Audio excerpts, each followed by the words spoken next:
네, 드디어 모셨습니다. 김윤석 배우님 드디어 저희가 모셨고요. 네. 안녕하세요. 네, 반갑습니다. 네. 자, 모가디슈가 내일 개봉을 맞게 되지 않습니까?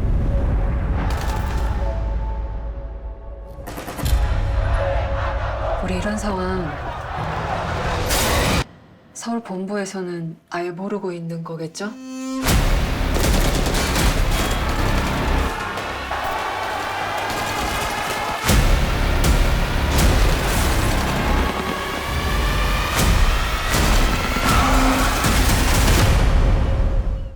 개봉 하루 전날 어떤 느낌 드시나요? 현재까지는 뭐 예매율도 뭐 지금 뭐 1위라고 하고 네네. 그다음에 뭐 지금까지 이제 시사회를 통해서 나온 평들이 나쁘지 않아서 좀 기대는 하는데 네. 저 이제 이 영화의 그 프로덕션 그 기간들을 제가 체크하면서 굉장히 신기하다고 생각이 든 게 이 영화가 촬영한 게 그러니까 2019년 11월부터 네, 2020년 2월 초까지 했다고 제가 네네. 들었습니다. 예, 그러니까 맞습니다. 그야말로 코로나가 전 세계적으로 확 번지기 직전에 끝난 거잖아요. 그렇죠. 네. 그런 면에서 본다면 굉장히 운도 좋은 영화인 것처럼 느껴지는데. 한 마지막 4회차 정도 남겨놓고 모로코에서도 코로나 네. 얘기가 나오기 시작하더라고요. 그랬었죠. 예, 그렇게 생각한다면 이제 어떻게 보면 프로덕션 기간도 굉장히 잘 맞은 건데요. 예, 기본적으로 이 영화는 영화에 담겨져 있는 빛 자체가 네, 굉장히 다르잖아요. 우리나라에서 볼 수 없는. 예.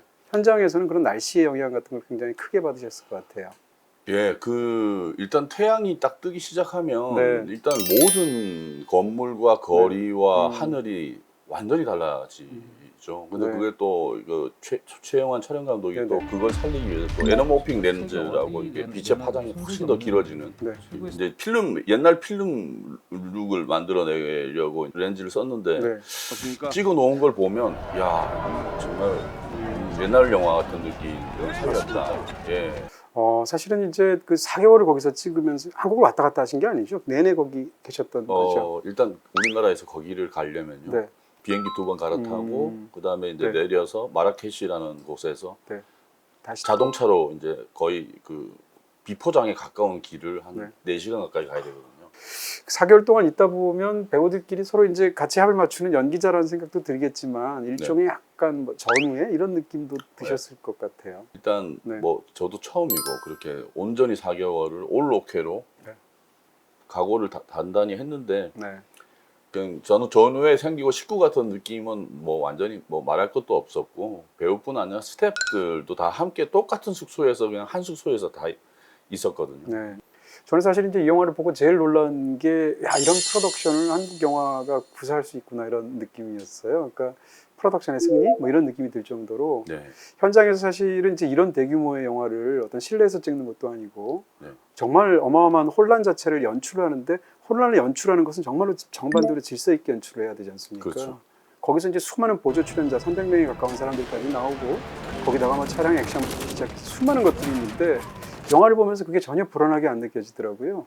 전 그게 제일 놀라웠는데. 저는 깜짝 놀랐어요. 그렇죠. 예, 네. 왜냐하면 모로코 사람들은 네.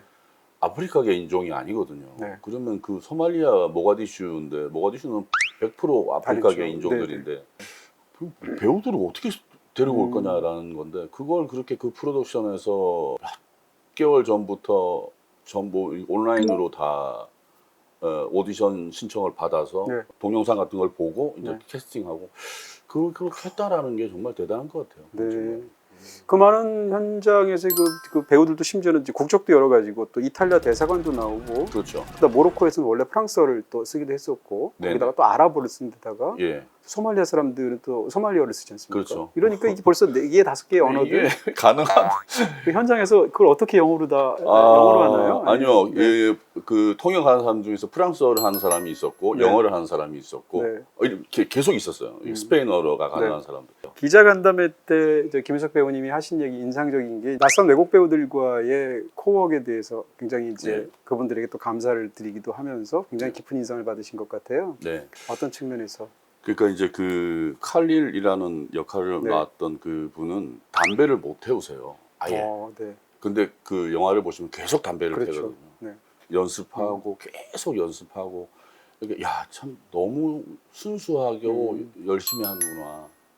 그 모습에서 사실 좀 감동을 받았어요. 네. 사실 이제 안전사고 같은 것이 날 수 있을 만한 그렇죠. 그런 환경일 텐데. 네네. 네, 더군다나 이제 총기 같은 것도 굉장히 엄격하게 관리를 한다면서요, 모로코에서. 아, 총소리가 나는 장면 같은 경우에는 다 미리 얘기를 해야 되고. 아, 예, 또 거기가 아랍 지역이기 때문에 네. 그 아잔이라고 하는 기도 시간이 있잖아요. 네네. 하루에 한 다섯 5번 번씩? 정도 네. 하죠. 딱 그것 때 되면 다 멈춰야 돼요. 다 스톱 자전거 5분간 음. 쉬고. 예. 어떻게 보면 그런 상황을 영화에 넣은 것처럼 보이네요. 영화에서 애초에 탈출을 할 때 그 그렇죠. 시간에 맞춰서 탈출을 시작하잖아요. 네, 이 그런 약간 부분도? 섬찟한 장면이죠. 다 같이 함께 예배를 드리고. 예배를 드리는데 옆에는 네. 총이 있고. 자, 이제 그 프로덕션 이야기를 하는데 사실 이제 이게 공간적으로도 이국적이지만 시간적으로도 벌써 한 30년 전이지 않습니까? 첫 장면이 저는 이제 굉장히 재밌었는데 일단 김선진 씨 복장이 한복을 입고 있었고 안경 이렇게 큰 옛날에는 안경도 이렇게 굵은 안경이었잖아요. 그렇죠. 소말리아 대학 앞에서 이제 기술 지원의 형식으로 파견하는 그런 예. 이제 행사를 하는 것이 영화의 첫 장면이었는데 그 한대사가 이제 굉장히 이제 허둥허둥 되잖아요. 왜냐하면 아직 서기관이 도착하지 않았으니까. 네. 플랜카드를 놔두고 와가지고 네. 제일 중요한 거. 네. 그런 면에서 그런 어떤 의상이나 이런 뭐 헤어스타일이나 이런 쪽으로도 당시 분위기를 만들어내신 미술 쪽에서 하셨거나 네. 또 하셨겠지만 보셨겠지만 색깔도 그러니까요. 양복 색깔 쑥색 비슷한 네, 네, 네. 느낌이라서. 네. 그런 느낌이 있고요. 그리고 나서 두 번째 장면으로 등장하는 게 조인성 씨인데 조인성 씨는 스스로가 굉장히 이제 공항에서 멋지고 세련되고 이렇게 강력하게 연기를 한다, 행동한다고 생각하지만 사실은 굉장히 이제 모양이 빠지는 걸 보여주지 않습니까? 네, 그렇죠. 그러니까 모양을 잡으려고 하는데 모양이 안 잡히는 인물이라서 더 재밌는 부분이 있을 텐데 네. 이런 식으로 이제 현장에서 그 동료 배우들하고 같이 이렇게 합을 맞추거나 연기를 하면서 배우들이 보시면서 어떤 생각이 드셨어요? 저희는 그런 상황을 사실은 즐겼어요. 네. 이 촌스러운 이 사람, 조인성 씨도 그걸 되게 즐기더라고요. 코미디 연기를 굉장히 잘하시는 것 그러니까요. 같아요. 사실은 네. 코미디 연기가 아닌 것처럼 보이지만 그렇죠. 예. 네. 나머지 배우분들에 대해서 좀 여쭤보고 싶습니다. 일단 김소진 씨는 부부로 나오셨는데 바로 전작에서는 사실은 부부가 되어서는 안 되는 관계로 미성년에 나오셨잖아요. 네. 네. 그러니까 그걸 연결해서 생각하면 거기서 이혼을 하고 다시 결혼한 건가? 뭐 이런 생각이 들기도 하던데. 이건 저는 캐스팅과 아무런 관계가 없고 네. 저는 감독님한테 들었습니다. 부인 역할로 김소진 씨가 캐스팅이다 해서 그래요. 네. 분명히 사람들이 뭐라고 할 하겠다. 거다. 이건 분명히. 그리고 이제 사실은 영화에서 구도가 대립 구도가 작은 구도가 계속 들어 있어요. 예를 그렇죠. 들어서 이 북한 대사관 사람들이 받을 것인가 말 것인가를 놓고 이 참사관하고 대사하고 약간 구도가 있고요. 네. 갈등 구도. 네. 그 다음에 또 이제 주로 파트너로 연기하게 되는 건 허준호 씨지 않습니까? 그렇죠. 북대사, 림 대사로 나오는데 네. 허준호 씨와의 연기는 또 어떠셨는지. 그 현장에서 있는 그 촬영 없을 때 있는 모습이 네. 사실은 그 영화 속의 임대사의 모습하고 약간 음. 겹치는 부분이 있는 것 같아요. 초반에는 이렇게 대결 구도일 때는 카리스마 가득한 그런 연기처럼 보이는데 뒤로 가면 갈수록 굉장히 덕장처럼 네. 후덕한 사람처럼 네. 인자하게 나와요. 현실을 딱 파악해서 나설 때만 나서고 나서지 않아야 될 때는 그냥 참고 있고. 네. 이 영화의 이제 후반부를 보면서 이제 연기를 잘 모르는 그 평론가니까요. 제 입장에서 본다면 놀라운 것이 이 영화에서 연기가 굉장히 힘들었을 것 같은 생각이 듭니다. 왜냐하면 이제 연기라는 것이 이제 본인이 이제 뿜는 어떤 액션도 있을 것이고 어떤 상황에 대해서 자기가 당하는 리액션도 있을 텐데 네. 이 영화의 이제 중반부터 후반까지는 계속 리액션밖에 사실상 없는 거예요. 네. 한대사 입장에서는 본인의 어떤 의지나 이런 걸 판단해서 어떤 일을 하기도 하지만 대부분의 경우는 이게 진짜 나라 전체가 엉망진창이 되는 그런 내전 속에서 사실은 본인은 계속 당하기만 하는 거고 또 차량을 타고 탈출하는 장면에서도 사실상 응대에서 싸우는 것도 아니지 않습니까? 그런 부분에서 리액션만 연기를 하셔야 되는데 그런 게 어떤 경험인지 굉장히 궁금해집니다. 제가 맡은 배역들 중에서 조직 속에 있는 배역은 아마 뭐 형사를 제외하고는 직업 자체가 비중 있는 역할인 건 처음인 것 같은데 네. 형사는 이제 범인을 잡는 목적이 뚜렷한 있는 그 동선이 있다면 네. 이 대사는 아니 말은 뭐 외교 총력전을 펼친다고 하지만 어떻게 네. 군대를 동원하는 것도 아니고 무슨 그렇죠. 네. 찾아가서 그냥 아부하고 그냥 선물 갖다 주고 그냥 면담이라도 한 번 해서 좀 잘 좀 부탁한다 이 정도밖에 안 되는데 그러나 더군다나 그 조직이라는 것이 회사도 아니고 이제 공무원이다. 네. 사실 그거죠. 한 3주 남았으면 3주 그렇죠. 있으면 이제 본국으로 귀국을 하고 네. 그 다음에는 이제 다시는 아프리카로 안 가겠죠. 더군다나 또 그 조인성 씨가 맡았던 그 역할이 양기부잖아요. 그러니까요. 이게 그 사람이 제 직원으로 직책은 부하 직원이지만 사실 부담스럽죠. 눈에 가시죠. 네. 예, 혹시라도 왜냐하면 말실수라도 하면 예, 견제, 관리, 감시 다 하는 사람이거든요. 네. 협력하기도 네. 하지만 그러니까 말 한마디도 조심해야 되고 그런 상황에서 그러니까 그 정만식 씨 서기관하고 둘이서 티격태격해도 제발 참으라고 그러잖아요. 네. 예. 정만식 씨하고 있을 때는 조인성 씨 욕을 하고 그러니까 조인성 씨하고 있을 때는 정만식 씨 욕을 그러니까요. 네. 그러면서 그냥 달래고 어떻게든지 그냥 지금보다 더 사이좋게 지낼 필요도 없고 네. 요만큼만 하자. 네. 그런 사람이 이제 이 일을 겪게 된다는 네. 것도 저는 재밌었어요. 그게 사실 굉장히 흥미로운 부분. 그때 네. 사실 대사도 굉장히 인상적이어서 좋아서 네. 그때 뭐 이제 공서기관 그러니까 정만식 씨를 놓고 그런 얘기 하잖아요. 사람 되기 전에 외교관이 먼저 된 사람이라서 이렇게 뭐 얘기하는데 네, 네. 그 대사도 굉장히 재밌고 네. 그 직전까지는 이제 또 그 공서기관하고 이 강참사 역을 했지 않습니까? 네. 그런 식으로 어떻게 본다면 이 극중에 등장하는 사람은 본인이 이제 그 임기 기간 중에 사건만 안 일어났으면 좋겠고 그냥 네. 조용히 지나갔으면 좋겠고 이런 식으로 어떻게 보면 약간 복지부동하는 느낌도 있고 맞습니다. 그렇죠? 근데 그런 사람들이 본인의 어떤 그 6명만 이끄는 것도 아니고 이 갑자기 자기가 적극으로 상대했었던 북한의 10몇 명까지 같이 이끌면서 이 모든 일을 끌고 가야 된다. 네. 이 설정이 이 인물의 가장 흥미로운 측면이 아닌가. TV 모든 방을 가볍게 너무나 길다. BTV 에어. 장면별로 좀 여쭤보고 싶습니다. 이제 초반에 이제 그런 푸근하면서 이제 재밌는 장면들도 좋았는데요. 이 영화에서 예를 들면 어제 문을 열어주지 말았어야 할 텐데 했었는데라고 네. 이제 이탈리아 대사관에서 말을 하는데 네. 그 어제 해당하는 날 문을 열어줄까 말 것인가가 영화에서는 굉장히 중요한 분기점이지 않습니까? 근데 이제 밖에 와서 위에서 발코니에서 처음에 내려다보고 혀를 차면서 얘기하다가 바로 담장을 사이에 두고 이제 림 대사랑 얘기하는 부분이 있는데 림 대사가 뭐 아이들하고 여자들이 있어 이런 식의 이야기를 하면서 쉽게 얘기하면 이제 대사로서의 자존심을 낮춰서라도 받아달라고 애걸을 하는 거잖아요. 그렇죠. 네. 그 장면 찍으실 때 어떠셨어요? 그때는 이제 그 인물은 사실은 약간 부정적인 감정을 갖고 있었잖아요. 그렇죠. 네. 그러니까 처음에는 2층 발코니에서 믿지 않아요. 네. 저는 중국 대사관에 가려고 했는데 뭐 어떻게 돼서 했다. 그럼 조인성 씨가 탁 저를 보면 제가 무슨 과가야? 뭐야? 한 마디도 들으면 안 된다. 이제 네. 세뇌다 간다. 우리 모두 비무장이다 하면 비무장 또 무슨 콩콩이라고 비무장이란 말을 하지라는 정도로 계속 의심을 하다가 그 담벼락에서 해서 인간 대 인간으로서 봐서는 안 될 걸 보게 되죠. 네. 아이들, 가족들. 근데 보는 순간에 이제 뭐 마지막 한마디 애들 밥을 먹였습니다. 네. 그러니까. 그때 그 다음 장면이 또 식사 장면이지 않습니까? 네. 근데 식사 장면이 좁은 공간에 그 한 20명 넘는 사람들이 쫙 앉아서 네. 근데 그 순간조차도 사실 북은 남을 믿지 못해서 식사를 못 뜨고 있는 거잖아요. 그렇죠. 그 식사 장면 연기하실 때 또 어떠셨는지. 감독님이 일단 원하신 거는 네. 더워서 환장하겠는데 불은 안 들어오고 촛불만 켜놓고 네. 땀을 삐질삐질 흘리고 네. 모기들이 막 날아다니는 네. 와중에 그 사람들은 이제 완전히 그 강도를 당해가지고 쫄쫄 굶고 여기까지 완전히 지금 녹초가 되고 허기가 질대로진 상태인데 그게 그런 것 같아요. 한신성 대사의 성격이기도 하고 네. 또 약간 그 당시에 우리나라 사람들의 그런 미덕이 있죠. 드렸으면 뭐라도 대접을 하는 어떤 그런 게 있잖아요. 네. 그리고 이미 애들이 저렇게 배가 고파가지고 막 그렇죠. 그래서 일단 밥이라도 한 끼 먹이고 뭐 보내든지 뭐 그러자 해서 밥 주고 빨리 보내 뭐 이런 생각을 했었겠죠. 네. 근데 그 장면에서 저희는 보면서 좀 약간 자기들끼리 약간 짠하기도 하고 웃기기도 한 게 네. 지금 그 나라에서 깻잎을 나눠 먹을 수 있는 사람, 깻잎 네. 먹는 사람은 우리들밖에 없잖아요. 그렇죠. 깻잎 자체가 한국에서밖에 안 먹는 그렇죠. 음식이죠. 예. 그 디테일 굉장히 좋다는 생각이 들었습니다. 깻잎이라는 음식의 특성이 이제 가족끼리 먹을 때도 혼자 떼기 어려워서 그렇죠. 누가 잡으면 옆에서 이렇게 잡아주지 그렇죠. 않습니까? 예, 근데 젓가락으로 그거를 딱 눌러주고. 네, 이 남대사가 먹으려고 하는 남대사 부인이 먹으려고 하는데 북대사 부인이 잡아주는데 이런 것이 네 영화에서 굉장히 저는 그 장면에서 박명신 배우가 이제 네네 임대사 부인으로 나오는데 네. 저는 너무 좋더라고요. 이게 이제 우리 김소진 배우가 네. 깻잎을 안 떼지니까 탁 눌러서 딱 떼주는데 네. 그 김소진 배우는 딱 봐요. 네. 박명신 씨를. 박명신 씨는 안 그러네요. 봐요. 그냥 딱. 네.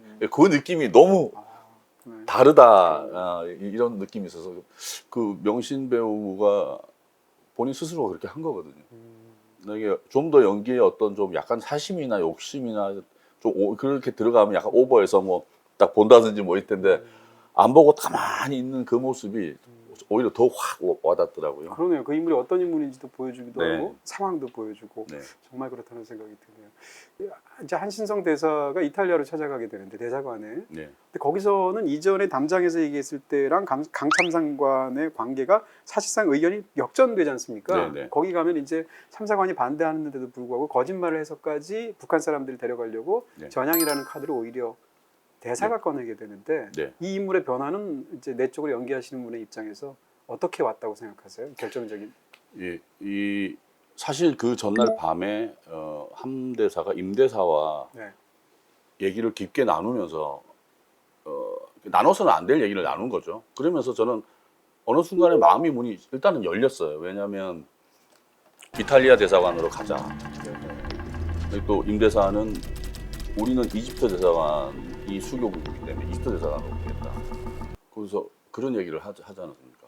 만일 한쪽만 살 수 있는 상황이 오면 당신 어떻게 할 거냐. 그렇죠. 그럼 저도 사실은 그 말 뭐 살 사람은 살아야죠. 하지만 사람은 살아야죠. 그 얘기를 하는 순간에 살짝 뭔가 허물어졌어요.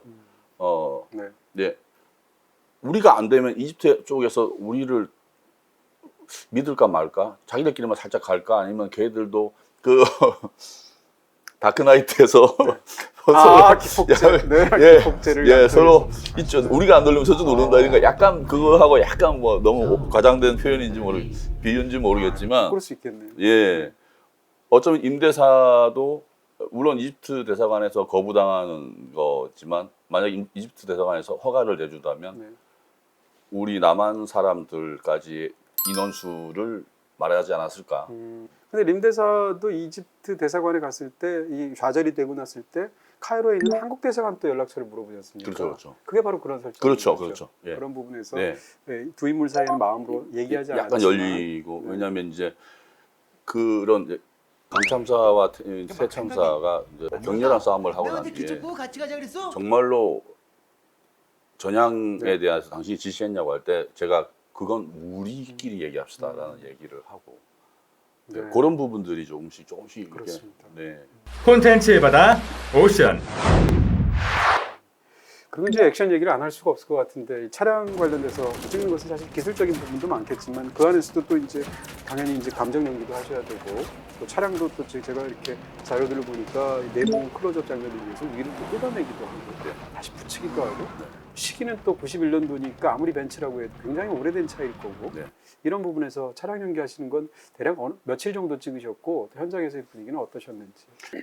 그래서 저희 한 거는 한 일주일이지만 칼체이싱 전체는 한 달 가까이 찍었던 것 같아요. 네. 네. 정만식 씨는 더군다나 운전면허가 없으셨다면서요. 그래서 운전면허를 따고 이제 넘어왔죠. 그거 하려고. 네, 그랬는데 첫 운전을 카체이싱을 한 거 아니에요? 그렇죠. 그러니까 네, 그다음에 그분도 뭐 참- 구교환 씨도 마찬가지고. 그분도 안 네. 타셨던 건가요? 예, 구교환 씨도 따고 심지어 구교환 씨 차가 아마 수동이었을 겁니다. 네. 네. 오토로 아마 면허를 따셨을 텐데 아니요. 수동으로 면허를- 땄죠. 수동으로 딴 건가요? 땄지만 수동이 촬영할 때는 수동이 너무 괴롭지 않습니까? 네네네. 그래서 구교환 배우는 아. 저기 모로코에 왔어도 네. 쉬는 날도 계속 운전. 운전 연수. 구경환 씨는 뭐 영화를 통해서 한 가지는 확실하게 얻으셨겠네요. 운전 실력. 네, 사실 영화에서 가장 제가 좋았던 거는 비행기 안에서의 장면입니다. 네. 마지막에. 네. 근데 그 장면을 굉장히 연출도 조용하게 했고, 네. 그 다음에 그 안에서도 어떤 중요한 사실 이제 그 국가보안도 있고 그렇죠. 런 상황에서 이제 내려도 모르는 척하고 이제 각자가 가야 네. 안전이 보장이 되는 거잖아요. 그렇죠. 그 상황에서 이제 본인의 어떤 뭐라고 그럴까요? 그 사이에 쌓인 정도 있을 거고 그럼에도 불구하고 양쪽의 안전을 책임져야 되는 어떤 말하자면 부탁이나 지시 같은 걸 내리시는데 그 톤이라고 그럴까요? 저는 그게 이제 너무 이 영화에서 감동적이고 좋았어요. 그 김윤석 씨가 하셨던 네. 그런 이야기를 좀 기내에서 연기나 이런 걸 얘기해 주시면 어떨까요? 이제 사실 그 전에 또 이제 마지막 카체이싱 직전에 출발하기 전에 이제 한 대사가 다들 이탈리아 대사관에서 무사히 만납시다 하고 그냥 그렇죠. 예, 뭐 그걸 막 이렇게 막 감정적으로 막 쫙 깔리는 것도 아니고 그냥 건조하게. 예, 건조하고 그냥 던지고 그냥 하는데 저 약간 다들 사실은 그 장면 찍을 때 사실 다들 울컥했어요. 이상하게. 실제로도 뒤에 찍으셨나요? 그렇죠. 아, 네. 예, 그 라바트에 가서 찍었거든요. 네네. 에사오이라에서 거의 95% 정도를 다 찍고 네. 예, 거의 마지막 이제 몇 회차 안 남았을 때 찍은 감정 배우들도 감정이 다 다 올라와. 업돼 왔었죠. 네. 이제 왜냐하면 그 상황을 다 찍었으니까. 네.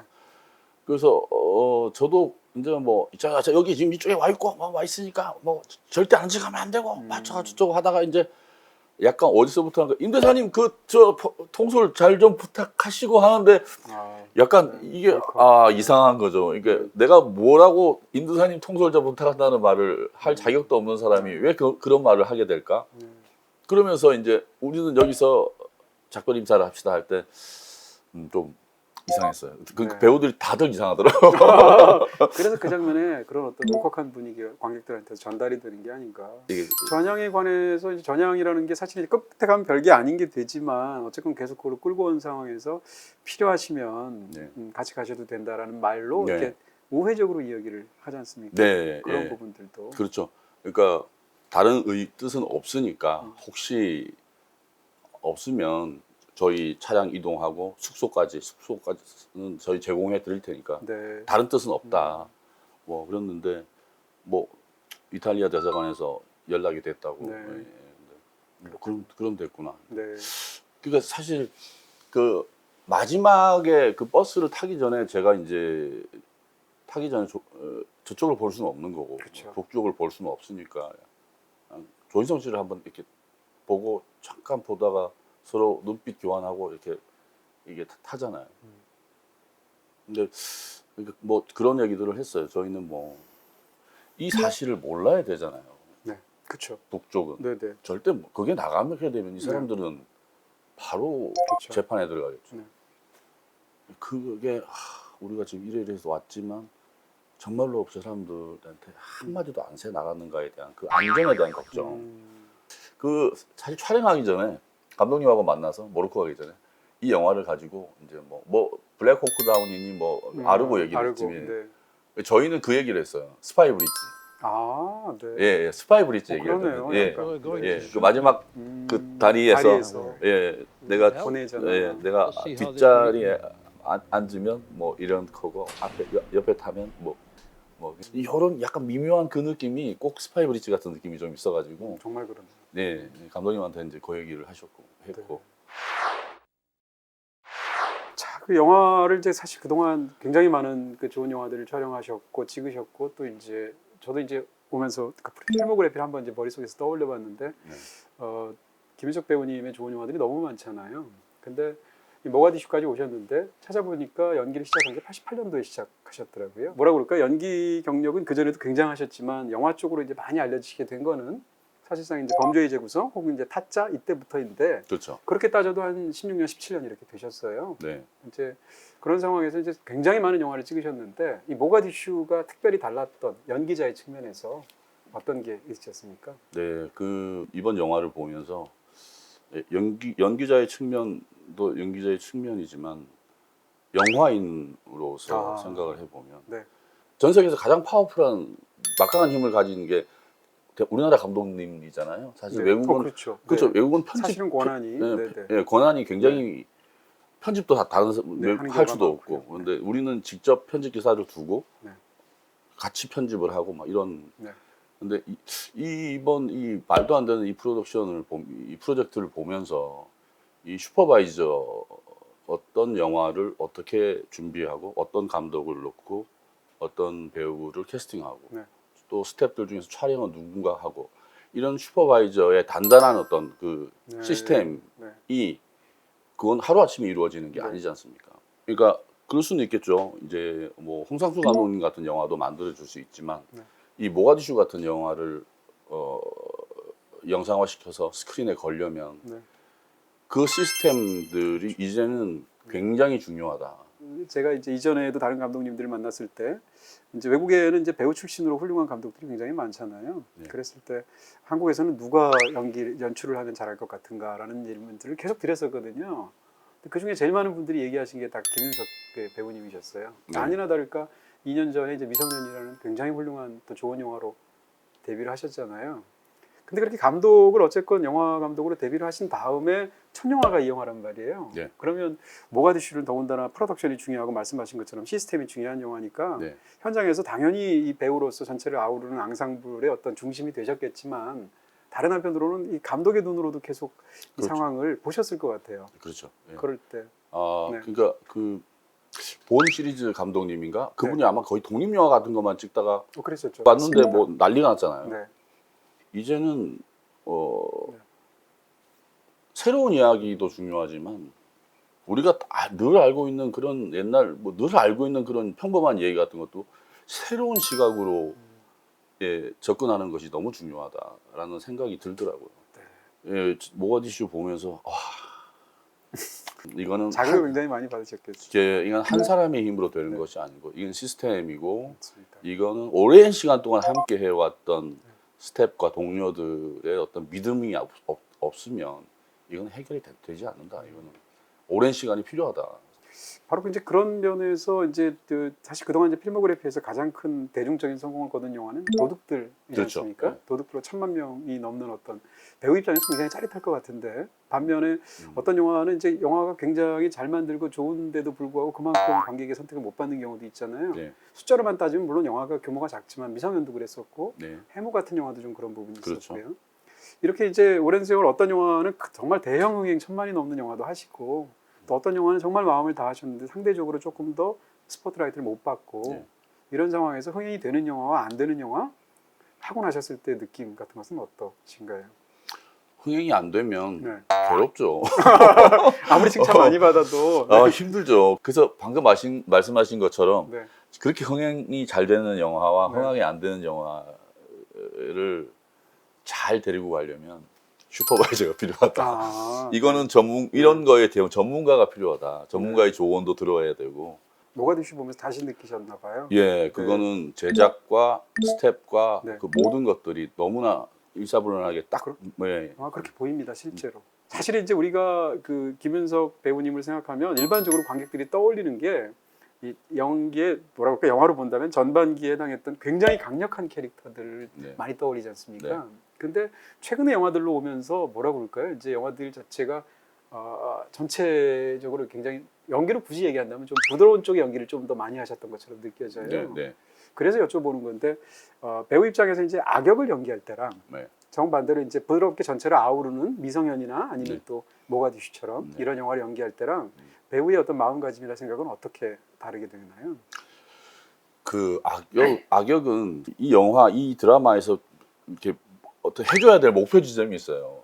그렇죠. 네, 예, 그 네. 강력한 네. 뭐가 있어야 돼요. 이게 살아야지만이 네, 네. 상대적인 선한 역들이 또 부각이 되거든요. 네. 그래서 그 악역은 그런 부분에 대한 부담은 있어요. 해내줘야 된다. 이거는 뭐냐면 참으로 강력하다. 이거는 외적으로만 강력한 게 아니라 내적으로도 굉장히 강력하다. 네. 그러니까 뭐 예를 들어서 뭐 박처장 같은 경우나 뭐 이 안으로 밖으로 다 강력하잖아요. 그렇죠. 그래야지 이게 사람들이 정말 정말 저 사람을 어떻게 이기겠나 이런 느낌이 들 정도로 그런 것을 획득해 달라고 하는 주문들이 있어요. 네. 예, 그런 것들은 이제 그렇고 저는 굉장히 둘 다 재밌어 하지만 부드러운 역할들은 아까 그 액션 리액션 말씀하셨는데 사실 리액션이 더 많은 경우가 많거든요. 그럴 수 있겠네요. 예. 하지만 그 리액션이 다음 단계로 가는 도약이 돼야 될 경우가 있어요. 네. 그렇죠. 예. 네. 그 다음 씬으로 가는 도약이 될 때가 있어요. 그 리액션을 획득을 했을 때 되게 재밌는 것 같아요. 그러니까 내적인 어떤 만족감이나 희열이 있군요. 그렇죠. 그러니까 예를 들어서 뭐 쫙 하다가 뭐 그 임대사가 만약에 한쪽만 살 경우도 못 죽여서 이럴 때는 빠져나갈 상황이 된다. 살사는 살아야겠죠. 이 한마디로 이게 장난 아니구나 지금 이 상황이 뭐 이런 것들은 리액션이거든요. 그런 것들이. 네, 여기 지금 저 파이어케에 오셨는데 여기가 사실 이제 제가 좋아하는 것들로 가득 채워놨거든요. 네. 근데 그 중에서 이제 이 공간이 아무리 그래도 무한정 크지는 않으니까 네. 한 DVD를 한 3개 정도 이렇게 모아다 놓고 김윤석님 사인을 해서 코너를 만든다라고 네. 한다면 그 3편의 DVD는 어떤 거를 추천해 주시겠습니까? 제가 어디 감독님한테 야단 맞을 질문만 하시네요. 아니 이건 어차피 3편밖에 안 되니 아까 또 미성년 얘기해 주셨으니까 미성년은 빼고 얘기해 주시면 본인의 연기에만 집중해서 영화 전체의 어떤 총평이 아니고요. 네. 뭐 아니 이런 질문 사전에 하신다고 얘기도 안 하셔놓고. 그래서 이건 미리 질문지 안 드리죠 이런 거는. 그래요? 네. 그런가요? 네. 뭐 네. 저를 대중 앞에 가장 강렬하게 소개시켜준 영화는 타짜죠. 타짜. 네. 예. 두 번째 블루레이는 저는 화이의 윤석태가 저는 사실은 더 스포트라이트를 받아야 될 그 작품 중에 하나가 화이의 윤석태라고 생각하는데 예. 거론해 주셔서 굉장히 기분 좋네요. 그 다음이 모가디슈가 아닐까. 네. 네, 자 오늘 또 너무 또 소탈하시고 또 솔직하게 또 이야기해 주신 분들, 또 저희가 몰랐던 걸 또 가르쳐 주신 분들도 있고 부분들도 있고 감사했습니다. 네, 고맙습니다. 고맙습니다. 네.